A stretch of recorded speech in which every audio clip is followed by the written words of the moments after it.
오늘은 지혜와 지식의 영이라는 지하의 말씀으로 함께 의미를 나누고자 합니다.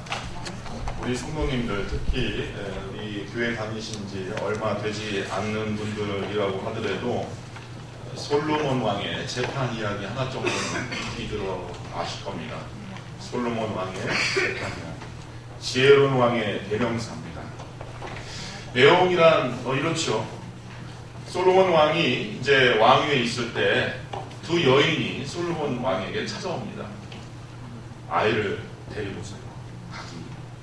서로 자기 아기라고 주장을 하는 겁니다. 근데 그 배경이 이런 이야기가 있어요. 그 두 여인은 성경을 보자면 창기로 되어 있습니다. 그리고 같은 집에서 살고 있습니다. 그리고 각각 아들을 낳았는데 사흘 차이로 아들을 낳은 겁니다.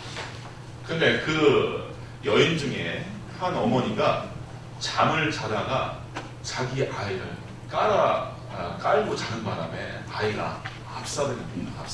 죽게 돼요. 그런데 자기 아이가 죽은 것을 알고 한 여인이 그 죽은 아이를 다른 여인 품에 안기고 그 다른 여인의 살아있는 아기를 자기가 가져온 겁니다. 그리고 자기 아기인 척하는 거예요.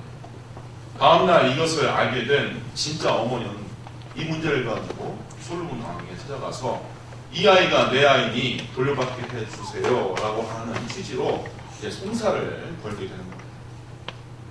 이때 솔로몬 왕이 이 두 여인의 사연들을 곰곰이 듣고 이래저래 판단을 하다가 유명한 판결을 내리죠. 모르겠다. 누가 어머니인지 모르겠다. 그러니 칼을 가져와라. 그래서 아이를 안쪽에 내서 공평하게 하나씩 반반씩 나눠 가져라. 이렇게 한 겁니다. 그랬더니 가짜 어머니는 그러자고 하는데 진짜 어머니는 성경을 보자면 마음이 불붙은 듯 하여 내 아이가 아니오니 저 어미에게 저 여인에게 그냥 아이를 주시 바랍니다. 이렇게 솔로몬 왕에게 고하게 되는 겁니다.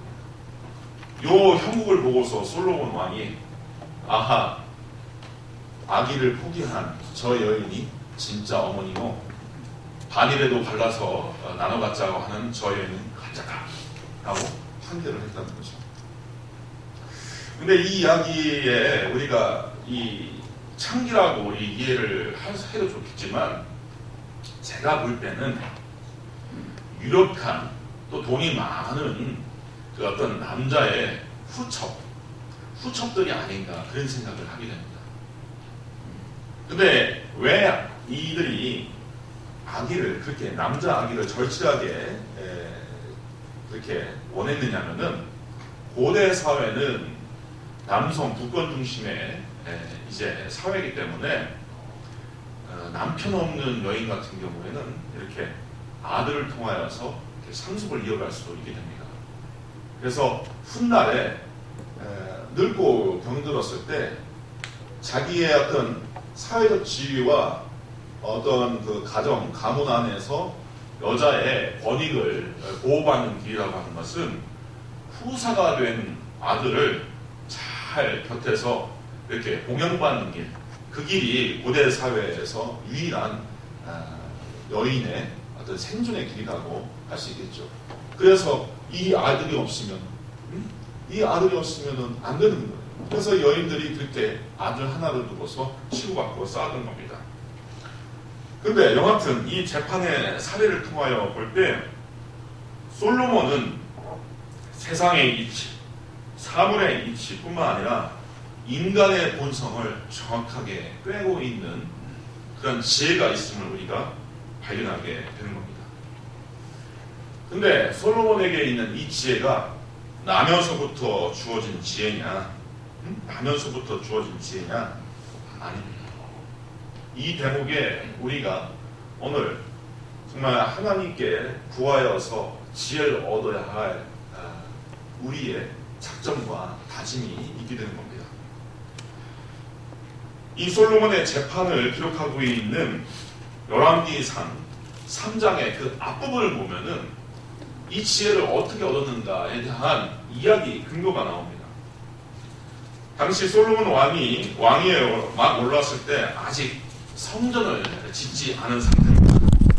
그래서 조상들이 산 위에서 숯불을 켜고 제사를 지냈던 그러한 방식을 따라서 솔로몬도 하나님을 예배하고 제사를 지낼 때 산당에 올라가서 기브온이라고 하는 산의 산당에 올라가서 분향하며 제사를 지냈는데 소위 그 유명한 1000번제의 제사를 드리게 됩니다. 1000번제.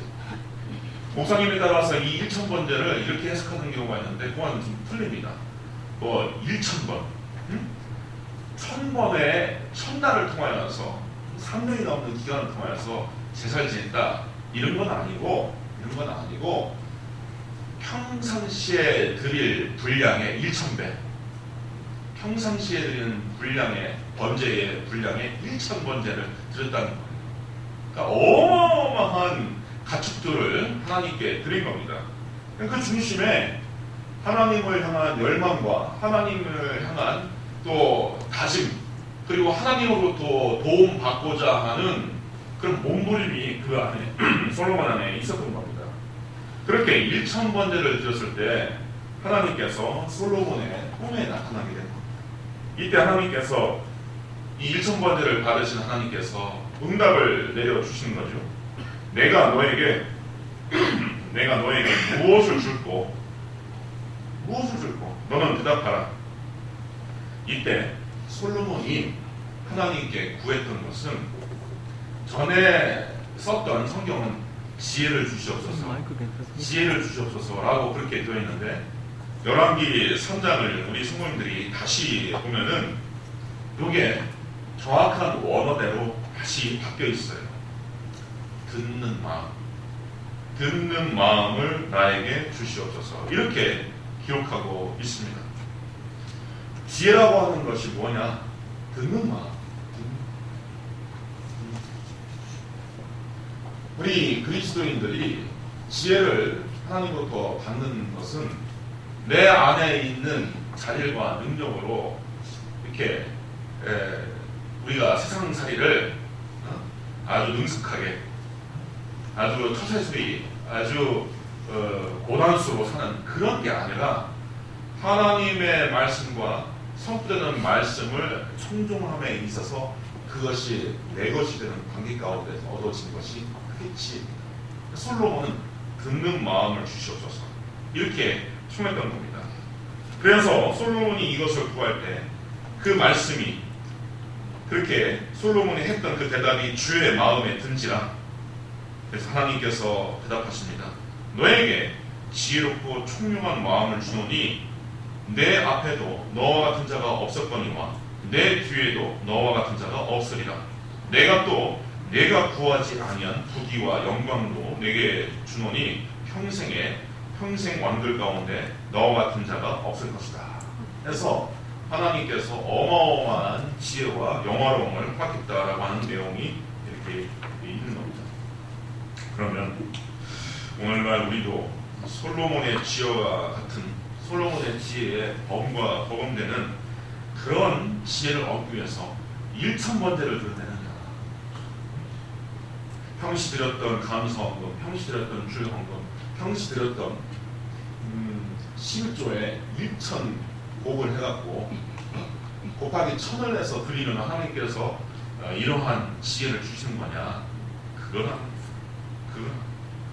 그 지혜를 우리가 얻기 위한 키워드는 바로 성령입니다. 성령.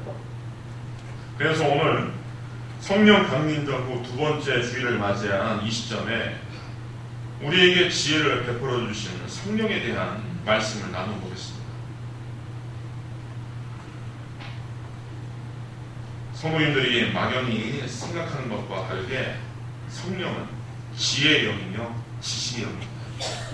대개 교회 안에서 성령 운동하면은 신비적인 은사 운동, 그렇죠? 또 기이한 환상과 방언 이런 것들을 떠올리는 경우가 있습니다. 그러니 성령하면은 지혜, 지식과는 좀 무관하고 오히려 반지성적이고 비과학적인 일과 연관되는 그러한 경우가 있습니다. 그러나 아닙니다. 성령은 바로 지혜와 지식의 영이며 오늘 앞서 읽은 본문이 바로 그것을 가르칩니다. 오늘 본문으로 돌아가서 함께 살펴보겠습니다. 모세의 영도로 이집트를 탈출하여서 하나님께서 이스라엘의 조상들에게 약속했던 그 언약의 땅 가나안을 향하여 가는 세월 동안에 이스라엘인들은 광야에서 성막, 곧 텐트 형식의 성막을 짓고 거기서 하나님을 예배하게 됩니다. 그래서 솔로몬이 등장하여 솔로몬이 정식으로 석재를 이렇게 건축해서 석재를 올려서 하나님께 예배드릴 수 있는 성전을 짓기 전에 대략 500년 동안 이 텐트 형식의 성막에서 하나님을 예배하게 됩니다. 그러나 막상 그 텐트라고 해서 우리가 비하할 게 아니에요. 왜냐하면은 그 재료의 내용을, 성막의 재료의 내용을 고찰하자면은 어마어마한 기술과학의 집약체라고 하는 것을 우리가 알 수가 있습니다. 말하자면은 최첨단의 금속공학, 재료공학, 섬유공학, 유기화학, 건축공학의 집합체가 바로 이 성막이라고 하는 것을 알 수가 있어요. 언젠가 이제 저와 여러분들이 이 성막에 대해서 함께 말씀을 나누는 시간이 있을 것입니다. 가령 성막에 이 천은 4겹으로 되어 있는데 가늘게 꼰 배실, 그리고 청색, 자색, 홍색 실로 그룹을 수놓은 암장이 기본적으로 한 겹이 들어가고요. 그리고 염소털로 짠 암장이 들어가고요. 그리고 붉게 물들인 수영의 가죽으로 만든 덮개가 또 한 겹을 이루고요. 해달의 가죽으로 만든 덮개, 이 사중으로 이렇게 직조가 되어 있습니다. 전혀 다른 재료가 하나로 어우러져 되어 있는 게 바로 이 성막의 휘장 같은 경우입니다. 이거 현대 과학으로 이렇게 한데 주석도 놓지 못합니다. 천 하나가 되는 것처럼 만들지 못해요. 그리고 하나님의 언약의 돌판이 기록되어 있는 십계명이 새겨져 있는 그 돌판과 아론의 쌍난 지팡이와 그리고 또 만나가 들어있는 법궤, 언약궤라고 하죠. 우리 성도님들이 영화 가운데 레이더스라고 하는 영화, 멋있게 생긴 누구죠? 해리슨 포드가 주연한 레이더스에 나온 영화의 주제가 바로 이 법궤를 찾는 이야기입니다. 이 법궤 같은 경우도 이게 금속 성분이나 또 단일한 이 목재로 되어 있는 게 아니에요. 참 신기한 게 기본적으로 시띵나무라고 하는 목재로 되어 있는데 그 목재 위에 녹여진 금이 덮여져 있습니다. 이해가 안 갑니다. 이거 어렵습니다. 청동에다가 금을 입히는 것은 쉬워요. 어렵지 않습니다. 하지만 목재에다가 금을 입히는 것은 이게 대단히 어려운 겁니다. 지금도 하기 어려울 겁니다. 그게 바로 법궤 혹은 언약궤의 재료예요. 근데 이렇게 미스테리한 공법들을 하나님께서 이것들을 통하여서 성막을 짓게 하는데 이 성막을 짓는 일을 위해서 두 인물을 세웁니다. 오늘 출애굽기 3장 31장에 보면 두 인물이 나오는데 하나는 오홀리압이고 하나는 브살렐이라고 하는 사람입니다. 브살렐과 오홀리압을 세우는 거예요. 하나님께서 그들에게 성막을 짓도록 한 이 책임만을 이들에게 맡긴 게 아닙니다. 3절 이하, 오늘 3절 이하를 보니 하나님의 영을 그에게 충만하게 하여 지혜와 총명과 지식과 여러 가지 재주로 정교한 일을 연구하며 금과 은과 노스로 만들게 하며 보석을 깎아 물리며 여러 가지 기술로 나무를 새겨 만들게 하리라 했어요. 다시 말해서 하나님께서 이 브살렐과 오홀리압이라고 하는 사람들에게 성령을 허락하셔서 당시 과학기술과 공학적인 사역을 감당하면서 이루시게 했다라고 하는 이야기입니다.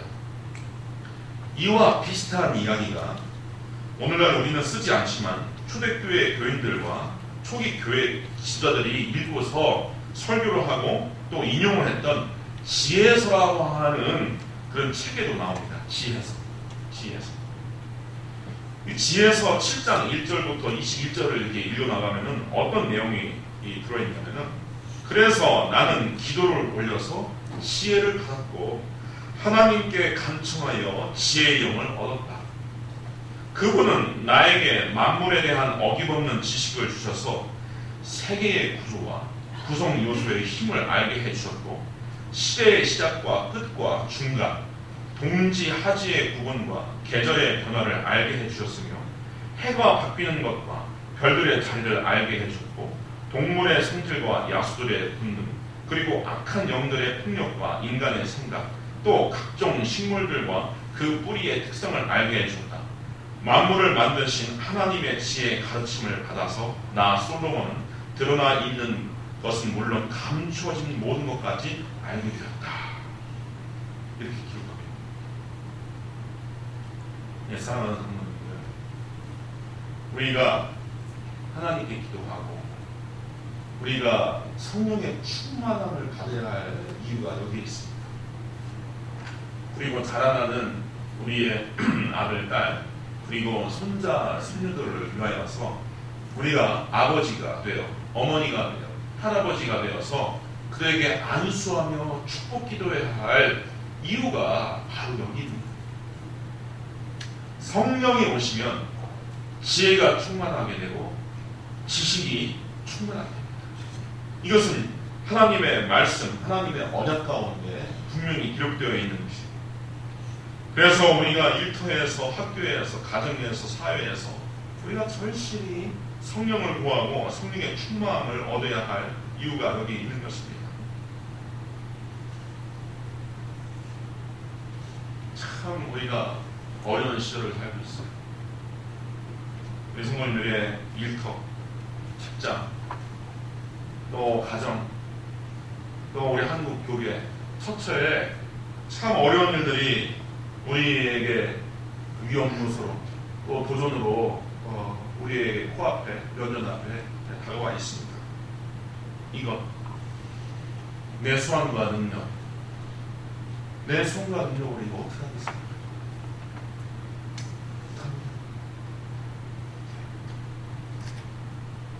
그래서 하나님의 지혜, 하나님의 지식, 하나님의 도움을 얻어야 되는 것이고, 특별히 성령께서 우리의 가정에, 또 성령께서 우리의 일터에 오셔서 성령께서 강하게 역사해야지 이 일들을 우리가 극복할 수가 있는 것입니다. 솔로몬의 이야기, 이러한 과거의 이야기는 성경에 옛날 이야기로 기록된 것이 아니라 오늘날 우리에게도 일어나는 일이고 앞으로도 일어날 축복입니다. 우리에게 일어나고 앞으로도 일어날 축복이에요.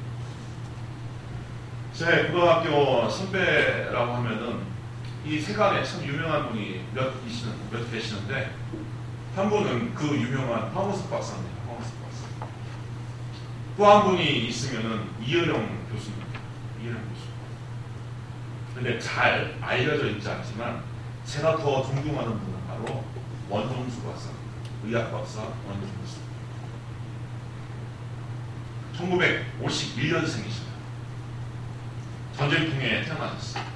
아버지는 장교라서 전선을 따라서 이제 한국전쟁을 감당하시고, 전쟁 끝난 다음에 예편하신 후에 일자리가 없어서 서울 올라가셔서 든든하게 어려운 가정살림을 살아가야 했답니다. 충남 영기에 살던 이 원종수 박사, 그 당시 이제 원종수라고 하는 소녀는 이제 대전으로 오게 돼서 거기에서 이제 유년 시절을 보내게 되는데, 이분이 공부를 그렇게 잘하지는 않았는데 머리는 제법 있었는 모양이에요. 대전고등학교 450명 가운데 380등 정도로 뭐 별 볼 일 없는 그런 성적을 유지했답니다. 근데 어머니가 전쟁통에 아버지를 전선에 보내야 되고, 또 어머니가 딸 셋에 막내 아들 하나를 두고서 네 남매를 두는 바람에 성남 감리교회를 열심히 다니면서 새벽 기도를 하고 또 가정 예배를 철저히 하면서 이 아이를 길렀다는 거예요. 그래서 어머니의 영향으로 원종수라고 하는 소년이 자기도 어머니처럼 새벽 예배, 때로는 철학교회, 그리고 가정 예배 열심히 하고 별로 공부에는 흥미를 못 느껴서 그냥 나중에는 잘하면 그냥 목사라도 하련다 이런 생각을 했더라는 거예요. 그런데 어느 날 철학기도 하고 있는 가운데 솔로몬처럼 하나님께서 나타나셨다는 거예요. 이건 간증입니다. 본인의 간증. 그러면서 종수야 내가 너에게 무엇을 하기를 원하느냐. 그래서 가정 형편이 너무 어려워서 하나님께 돈을 달라고 말하고 싶은 생각 들었지만 주일학교에 배운 게 있으니까 나도 솔로몬의 지혜를 주시옵소서 했다는 거예요. 그래서 신체적인 변화가 있을 것인가, 나에게 이제 뭐 솔로몬의 지혜가 온다고 하니까 어떤 일이 있을 것인가 잔뜩 기대했는데 별 뭐 변화는 없었답니다. 근데 어느 날 새벽 기도를 가서 혼자 교회에 나와서 로마서 16장이 되는 16장이 되는 것을 혼자 이렇게 2번을 읽었답니다.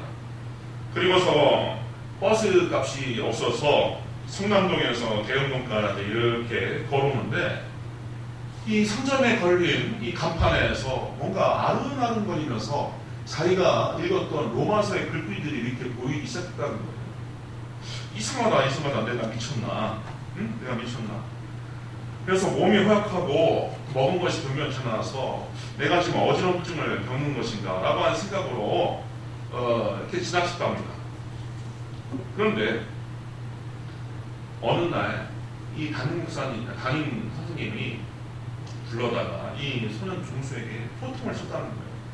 야 임마, 너는 어머니 혼자 모시는 홀어머니 외아들인데 이렇게 공부를 안 해서 나중에 무엇이 되려고 하느냐. 포통을 쳤다는 거예요. 그래서 담임 선생님의 이 한마디에 충격을 받아서 이제 이 원종수라고 하는 소년이 공부에 매달리게 되는데 이제 그 이후에 첫 번째 시험을 보는데 이상한 일이 생겼다는 거예요. 이 로마서가 자기 눈앞에서 아른아른거렸던 것처럼 전 과목의 모든 내용들이 자기 눈앞에 딱 펼쳐져 보이더라는 거예요. 착한 광이 딱 오더니 거기에서 페이지 수까지 쫙 그려준다는 거예요. 기가 막혀서 그대로 답을 썼더니 바로 그 시험에서 전교 석사 350등에서 전교 5등으로 뻥충 뛰더라는 겁니다. 왜 1등을 못했냐? 수학은 답이 없잖아요. 수학 때문에 전교 1등을 못하고 그리고 5등으로 했는데 점차 수학 공부도 열심히 했더니 결국 나중에 전교 1등으로 졸업을 했고 서울대 의대에 지원하고 합격을 했습니다. 이뿐만 아니죠. 서울대 의대 전체 수석으로 졸업을 하고 또 전국 의대 시험에 의사 면허 시험에 전국 또 1등으로 이제 면허를 갖게 됩니다. 그리고 미국으로 또 가서 거기서 상당한 많은 간증이 있어요. 아시아 인종이라고 해서 소외시키고 배척하고 또 차별하는 그 모든 수모를 겪어나가면서 미국의 명망 있는 암센터의 원장이 됩니다.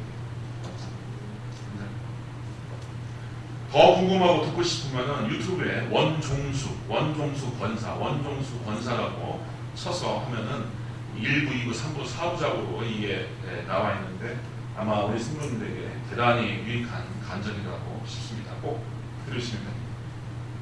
원종수 박사님은 자신의 신앙 경험에 비추어서 이렇게 조언합니다. 요즘 고등학교 고학년이 되면 교회에 출석하는 학생 수가 줄어든다는 이야기를 들었다. 시간이 아까워서라고 하는데 한마디로 하나를 얻기 위해서 열을 버리는 행동이 아닐 수 없다. 공부를 열심히 하는 것도 중요하지만 그것보다 더 중요한 것이 주님의 자녀로 거듭남의 확신과 영적 평안을 소유하는 것이다. 그래서 오늘날 우리의 삶의 현장에 필요한 것이 이렇게 하나님께서 부어주시는 지혜라고 하는 것을 믿으시기를 바랍니다. 지혜가 왜 중요합니까? 왜 좋습니까? 잠언서 3장 16절에 보면 그 오른손에는 장수가 있고 그 왼손에는 무기가 있다고 했어요. 지혜를 얻는 자가 다 받는다는 이야기입니다. 그 지혜의 수요자, 아니 그 지혜 자체는 우리에게 지혜와 지식의 영이 되시는 성령님이십니다. 성령. 그래서 우리도 원종수 박사처럼 삶의 처소에서 우리의 무능과 유약함을 고백하면서 하나님께 전적으로 매달려야 하는 것입니다. 그가 얻어서 누리는 성령의 지혜는 바로 기도하여서 얻었다는 것. 그래서 우리 모든 성도님들이 다 함께 이 지혜를 얻기 위해서 전심으로 기도해야 될 줄로 믿습니다. 아멘. 오늘 말씀을 준비를 하다 보니까 우리 가운데 계시지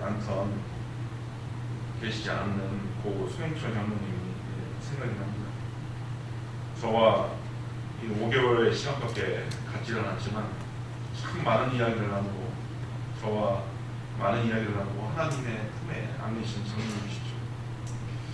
지금 돌이켜 생각해보면 마치 자신의 끝을 아시던 것처럼 기회있으면 저에게 참 많은 이야기들을, 많은 후일담들을 하셨던 것으로 기억이 됩니다. 그분의 이야기 가운데서는 매우 흥미롭고 귀감이 되는 이야기였습니다. 지인 가운데 군 고위 장교로 예편한 분이 계셨다는 겁니다. 본인도 정치적 바람을 잘못하면 졸지에 군복을 내벗게 되는데 이제 그런 경우에 걸린 거죠. 그래서 졸지에 시장에 나가서 빵 장사를 하게 됐다. 생전 장사를 해보지 않은 분이 일반 장사꾼들 틈바구니에서 장사를 하니까 못 당하는 겁니다. 빵의 유통기간이 다가오는데 어떻게 처리할 길도 없어서 막막해 하셨다는 거예요. 그래서 손장로님에게 요청하니까 이거 어떡하나, 이거 좀 어떻게 했으면 좋겠나, 자네 좀 나 좀 도와줄게. 그래서 장로님이 시장에 나가서 이렇게 관찰해보니까 가장 목 좋은 곳을 살펴보니까 이 채소 장사꾼이 앉아 있었더라고요. 그래서 다가가서 이거 다 팔면 오늘 얼마 것이요? 얼마입니다. 그렇습니까? 그럼 내가 일시로 다 이거 내가 살 테니까 오늘 하루 여기서 장사를 할 수 있도록 해주시오. 아, 줬어. 그래서 한 번에 돈을 지불해갖고 채소를 다 걷어다가 그 목 좋은 곳에다가 빵 장사를 한 거예요. 빵도 팔고 또 채소도 같이 팔고. 그렇게 해서 하루아침에 하루에 싹 그냥 정리를 해버렸다는 거예요. 이야, 기가 막히다. 나 같으면 이 생각 못할 텐데. 아시는 분은 아시겠지만 배움도 짧고 나중에 검정고시를 통하여서 이제 평신 대학을 졸업하신 분이지만 참 지혜로우셨다. 다만 생각을 제가 하게 됐는데 오늘 설교를 준비하다 보니까 그 생각이 나는 거예요. 오늘날 우리가 살아가는 삶의 한복판, 일터의 한복판에서 하나님의 능력과 지혜가 절실합니다. 주님의 말씀에 근거하여 당부드립니다. 간절히 인도하여, 간절히 기도하여서 성령의 인도를 받으시고 기도하면서 성령의 지혜와 지식을 얻으실 수 있길 바랍니다. 기도는 우리가 무능하고 연약하니까 드리는 겁니다. 나는 초신자야, 나는 세례받은 지 얼마 안 됐어, 기도 응답이야 목사님들이나 장로님들이 받는 거지 나 같은 사람이 받겠어 라고 하는 생각을 하실 수도 있겠어요. 하지만 우리가 부족할 때 드리는 기도가 하나님께서 가장 기뻐하시며 받는 기도라고 하는 것을 아실 수 있길 바랍니다. 누가복음 18장에 보면은 예수님께서 친히 성전에 올라가 기도한 두 인물에 대한 비유를 베푸신 적이 있습니다. 그대로 읽어드리겠어요. 두 사람이 기도하러 성전에 올라가니 하나는 바리새인이요 하나는 세리라. 바리새인은 서서 따로 기도하여 이르되 하나님이여 나는 다른 사람들 곧 토색, 불의, 간음을 하는 자들과 같지 아니하고 이 세리와 같지도 아니함을 감사합니다. 나는 1회에 2번씩 금식하고 또 소득의 11조를 드립니다 라고 하면서 하나님 앞에서 자기의 의로움, 자기의 자랑을 늘어놓습니다. 반면 세리는 멀리 서서 감히 눈을 들어 하늘을 쳐다보지도 못하고 가슴을 치면서 하나님이여 불쌍히 여기소서 나는 죄인으로소이다 하였느니라. 내가 너에게 이르노니 이에 저 바리새인이 아니고 이 사람이 의롭다 하심을 받고 그의 집으로 내려가느니라. 사랑하는 성도님들, 위대입니다. 우리가 부족한 것, 우리가 모자란 것, 하나님 앞에서 아무런 자격이 되지 않습니다. 아무런 조건이 되지 않습니다. 우리 모든 사랑하는 성도님들이 그저 내가 하나님께 기도하면 아버지 되시는 하나님께서 내 기도를 들으시고 나에게 좋은 것, 특별히 지혜와 지식을 허락하여 주시는 복의 근원이 되시는 것을 아시면 처처에서 틈틈이 기도하셔서 하나님의 이러한 무한한 축복을 얻어 놓으시기를 주님의 이름으로 축원드립니다. 아멘. 기도하겠습니다. 은혜로우신 아버지 하나님, 귀한 말씀을 통하여서 우리가 상살이 어떻게 할지 모르지만 하나님의 지혜와 하나님의 능력 얻어 할 수 있도록 해주시니 감사합니다. 부족하고 무능하고 연약합니다. 참으로 우리가 어떻게 지내야 할지 모르겠습니다. 하지만 하나님께서 우리에게 지혜와 지식을 허락하여 주셔서 주 안에서 우리가 승리하며 주 안에서 하나님께 영광 누리는 삶을 살아갈 수 있도록 하여 주시옵소서. 예수님의 이름으로 기도합니다. 아멘. 사승가 516장 기도입니다.